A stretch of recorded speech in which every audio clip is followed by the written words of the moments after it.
Here I've got Realme 5 Pro, and let me show you how to activate Night Shield on the following device.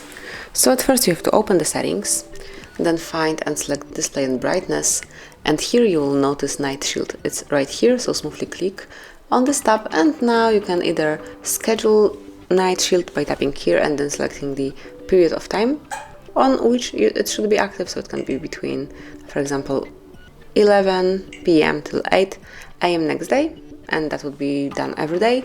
But you can also activate it right now. Just click on Enable Now, and as you can see, Night Shield is active, so you can see that the blue light is reduced, so you can use your device in this Night Shield mode. You can also change the color temperature, you can pick some warmer or cooler colors, and you can also change the display effects to black and white. Just click here, and as you can see now, it's black and white. Then if you'd like to turn it off, just tap here on Enable Now, and it will be switched off. You can also quickly activate night mode. Smoothly slide down the upper bar and tap on Night Shield tab. As you can see now, it's active. Then if you would like to turn it off, click here one more time, and that's it. So this is it. This is how you can smoothly, quickly and easy activate and personalize Night Shield in your device, in your Realme 5 Pro. Thanks for watching, please subscribe our channel and leave the thumbs up.